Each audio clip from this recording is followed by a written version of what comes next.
a justiça manteve a prisão temporária do radialista Fabiano Gomes. Ele foi preso na 8ª fase da Operação Calvário. Ele foi levado para o presídio do Roger depois da audiência de custódia. Eu vou agora a David Martins, ao vivo, porque David Martins tem mais informações sobre essa decisão. David Martins. Samuca, bom dia ainda para você, bom dia para toda a Paraíba. Eu estou aqui no bairro do Roger, onde fica o presídio para onde Fabiano foi encaminhado. Ele chegou aqui há poucos minutos. É a penitenciária de segurança, desembargador Flóscoli da Nóbrega. A gente percebe pela imagem aí do Marcelo Xavier que a movimentação nesse momento aqui é bem tranquila. Ele foi trazido para cá depois de decisão tomada hoje em audiência de custódia, que começou perto das 10 horas da manhã. Foi uma audiência bem tranquila, sem tumulto, pouca gente na sala de audiência. Fabiano chegou usando roupas simples, camiseta, jeans e sapato, chegou cumprimentando as pessoas e primeiro respondeu algumas perguntas básicas, como o nome, endereço, nome do pai e nome da mãe.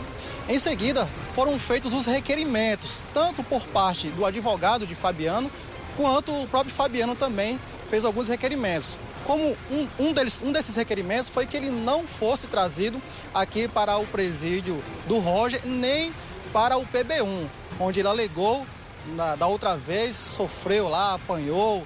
Ele estava, inclusive, no presídio no dia que aconteceu aquele atentado, onde o portão foi explodido.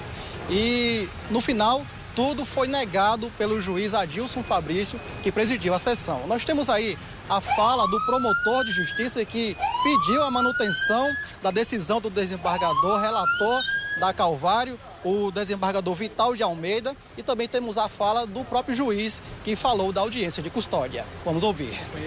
A determinação não só do CNJ, como do próprio Tribunal de Justiça e dá cumprimento à Declaração Universal dos Direitos do Homem e Cidadão, quando todo homem preso, toda pessoa presa tem que ser apresentada a um juiz. Então a gente fez o procedimento normal, isso é diário. Essa audiência hoje, o juiz ele agiu como cumprindo uma determinação do desembargador. Então, aqui a gente não pode alterar aquilo que foi determinado pelo Tribunal de Justiça. Apenas se cumpre aquilo que foi determinado da decisão que veio do Tribunal de Justiça. Olha só, a determinação do juiz foi a seguinte. Como estava já no relato do desembargador, é que Fabiano fosse encaminhado aqui para o presídio do Roger, onde ele vai ficar por 5 dias, que é o prazo da prisão temporária. Aqui, ele só pode receber visita de parentes de primeiro grau. Por exemplo, esposa, filhos e os pais do Fabiano. Ele vai ficar em um local conhecido como reconhecimento. É um trâmite normal de todo preso que chega aqui no presídio do Roger ou em outra penitenciária do Brasil. É um período de adaptação. Ele fica por 4 dias. Como a prisão temporária é por 5 dias, então provavelmente ele não vai ser encaminhado para a cela comum onde ficam os outros presos. Ele também relatou lá nos requerimentos que era usuário de medicamentos controlados e que o presídio do Roger não tinha estrutura para oferecer o medicamento para ele no horário correto. O juiz também disse que ele é uma pessoa de alta instrução, apesar de não ter formação superior, mas que ele poderia saber tomar os remédios no horário certo. Portanto, ele permitiu que, mediante a apresentação da receita, os medicamentos estavam permitidos a entrar aqui no presídio. Outra determinação do juiz foi a seguinte: já saiu no despacho que no sábado de manhã ele deve ser liberado imediatamente, sem a necessidade de alvará da justiça. Então já foi no despacho que no sábado de manhã ele está autorizado a sair, a não ser que o desdobramento da investigação, justamente é por isso, segundo o Ministério Público, que Fabiano está no regime de prisão temporária, a não ser que as investigações tomem um novo rumo e a justiça aí tenha uma nova decisão e converta essa prisão de prisão temporária para prisão preventiva. Nós também conversamos com o advogado de Fabiano, o Gustavo Boto, que falou a respeito das acusações que estão sendo feitas a Fabiano. Vamos ouvir. A defesa corrobora com o entendimento de Fabiano de que ele não participou disso aí, ele não tem nenhuma ligação com a Operação Calvário, com o Ricardo Coutinho, muito pelo contrário, ele tem um rompimento declarado com o Ricardo Coutinho desde 2014, em uma ligação quando ele assumiu a campanha de Cássio Cunha Lima. Então ele afirma que toda a relação foi exclusivamente negociar, quando ele era superintendente da TV Arapuã, em que ele tentou negociar a propaganda do Paraíba de Prêmios na própria TV. Com relação a 2 pedidos que vocês fizeram, de mantê-lo distante dos agentes penitenciários e também com relação aos medicamentos dele, como é que você vê essa decisão da Justiça? A gente ficou muito temerário porque, de fato, ele já teve problemas, e esses problemas são claros e notórios em relação a alguns agentes penitenciários. Ele alega que foi vítima de tortura quando estava no PB1. Esses agentes continuam no sistema penitenciário, existem processos contra ele e a gente fez esse pedido em relação para preservar a integridade física dele. A gente queria que ele fosse levado para onde os outros presos da Calvário foram, mas infelizmente não foi atendido. E em relação à questão dos medicamentos, ele de fato toma muitos medicamentos e os medicamentos vão ficar à disposição dele, mas eu fico muito receoso porque uma pessoa que é dependente de química ter acesso ao que objeto da sua dependência é muito perigoso, até dele poder tomar esse medicamento sem nenhum controle. Em relação ficar com outros custodiados na mesma cela, é isso durante esse seguro? O senhor já tem entendido? Isso é de praxe. Toda vez que você vai com um presídio, você fica numa ala chamada de reconhecimento com todas as pessoas que foram presas naquele momento por um prazo de alguns dias, geralmente 5 dias.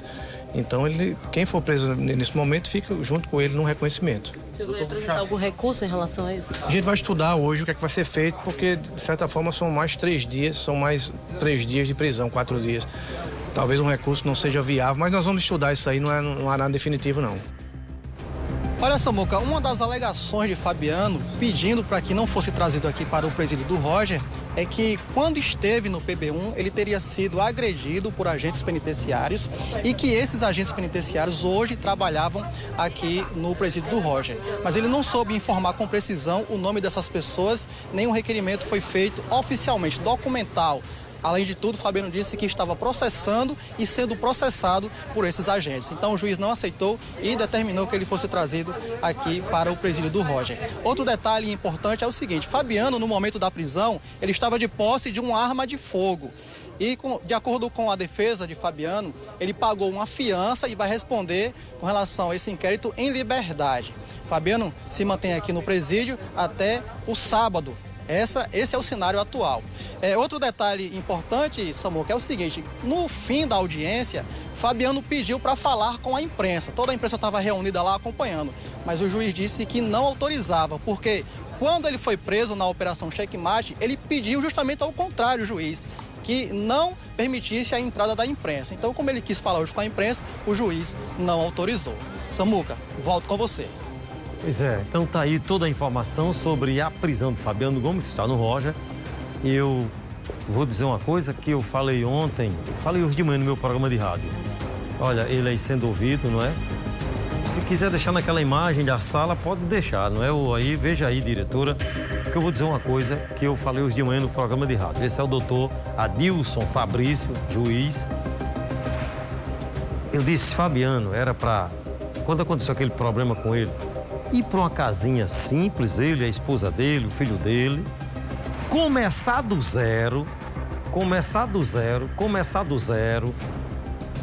tirar de dentro de si aquele espírito da arrogância, do eu quero, do eu posso. Entrar o espírito da humildade. Porque é o seguinte, gente, todos nós somos seres humanos. Todos nós estamos passivos de erro. Eu posso errar. Você pode errar. Atire a primeira pedra quem não tem pecado. Eu posso errar. Você pode errar. Qualquer um pode errar. Pode ou não pode? O problema é que quando erra, você tem que baixar a cabeça e dizer, eu errei. Aonde eu errei? Eu errei, reconheço, vou começar do zero, vou ter humildade.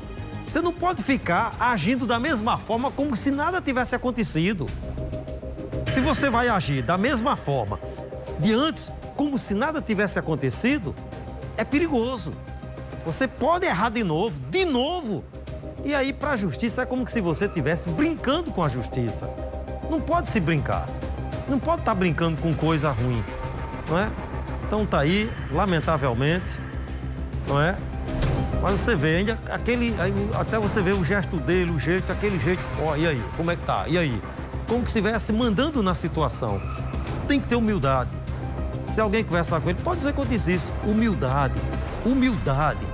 Eu não vou tripudiar em cima da desgraça de ninguém. Mesmo eu já tendo sido vítima de algumas pessoas que tentaram me atacar, mas quando eu vejo uma pessoa que já tentou me destruir numa situação difícil, eu faço o contrário.